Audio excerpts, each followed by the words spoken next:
As US and Philippine forces drill in plain sight, did China quietly use the same window to test a hypersonic kill chain right under America's nose in the Western Pacific? By sailing a Type 055 into view east of Luzon, is Beijing sending a direct warning to US carrier power about what its next war at sea could really look like? While the Iran war keeps Trump busy in the Gulf, is China quietly positioning US carriers inside a hypersonic kill box stretching across the Philippine Sea? And as missiles are burned up over Iran, are the very weapons the US would need to face China in the Pacific being drained faster than they can be replaced? China's Navy has staged a live fire drills east of Luzon just as the Balikatan 2026 exercises put Allied firepower on display nearby, turning the region into a competing show of force. According to agencies, the Chinese Navy conducted a live fire exercises east of Luzon Island amid steadily rising tensions with both the US and Manila. On April 24th, Chinese state media aired tightly edited footage of the drills but conspicuously withheld precise dates and coordinates, keeping the exact scenario ambiguous. Beijing Southern Theater Command said the operations were meant to test sea-air coordination and rapid maneuvering, showcasing how fast its fleet can reposition in a crisis. Official statements described the drills as a necessary operation to safeguard national security, framing them as a response to what China sees as growing external threats.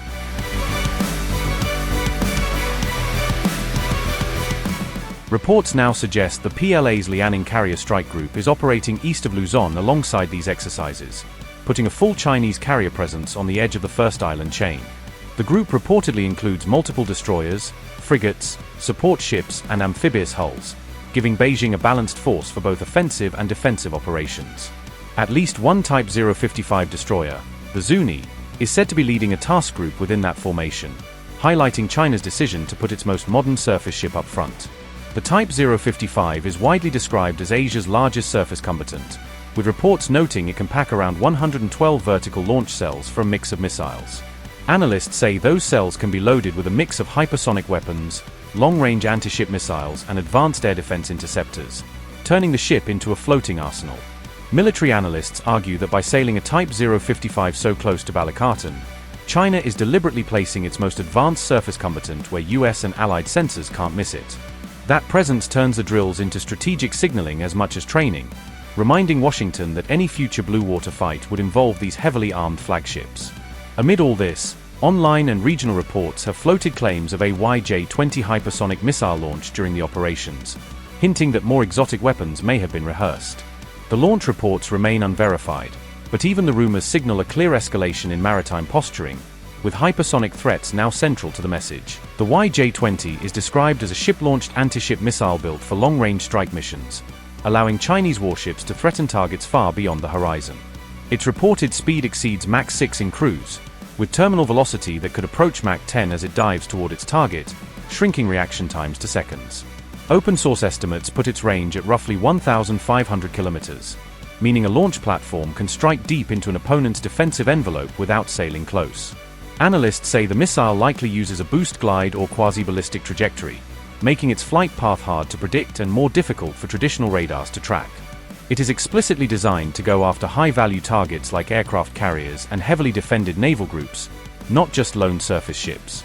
The weapon is built to punch through layered Aegis-style defense systems and missile intercept shields, exploiting speed and maneuverability to overwhelm defenses. As such, the YJ-20 is seen as a key part of China's anti-access and area denial strategy in the Pacific, raising the cost and risk of any US carrier operation near its shores.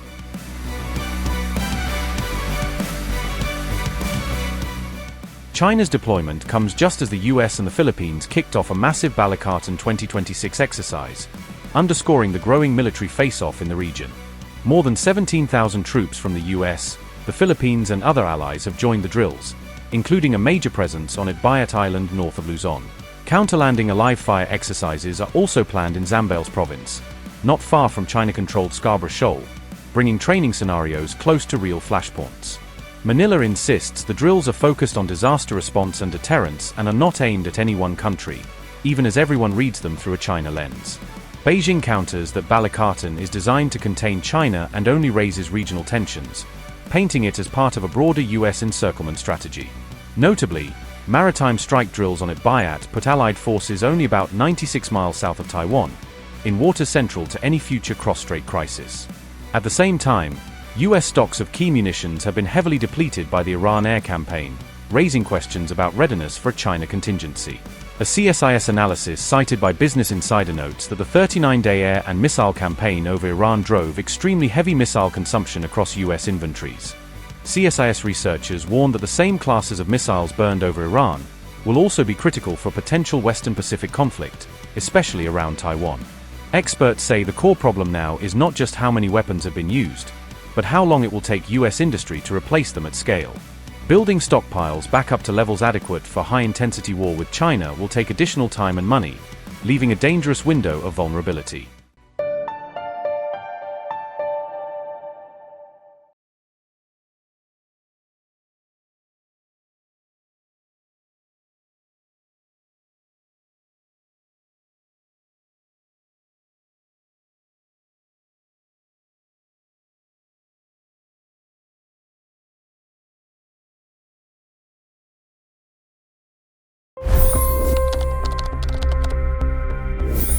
$25 crore गरीब गरीबी को परास्त करके बाहर निकले।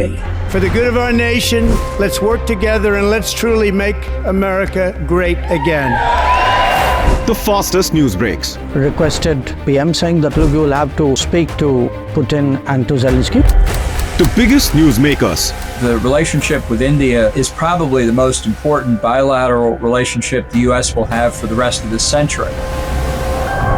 The capital delivered quite an election result today. Expert analysis. The million-dollar question today is how to stop this dance of death. Ground reports. I'm standing at the crossroad of the Kumbh Mela. Behind me are more than 100 entry ghats.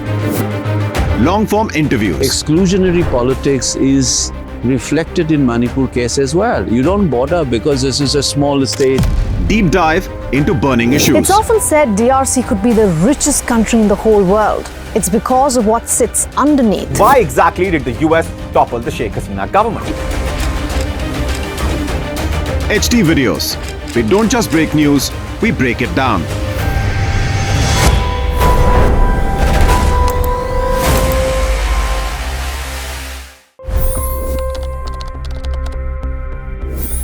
$25 crore गरीब गरीबी को परास्त करके बाहर निकले। For the good of our nation, let's work together and let's truly make America great again. The fastest news breaks. Requested PM saying that look, you will have to speak to Putin and to Zelensky. The biggest news makers. The relationship with India is probably the most important bilateral relationship the U.S. will have for the rest of this century. The capital delivered quite an election result today. Expert analysis. The million-dollar question today is how to stop this dance of death. Ground reports. I'm standing at the crossroad of the Kumbh Mela. Behind me are more than 100 entry ghats. Long-form interviews. Exclusionary politics is reflected in Manipur case as well. You don't bother because this is a small state. Deep dive into burning issues. It's often said DRC could be the richest country in the whole world. It's because of what sits underneath. Why exactly did the US topple the Sheikh Hasina government? HD videos. We don't just break news, we break it down.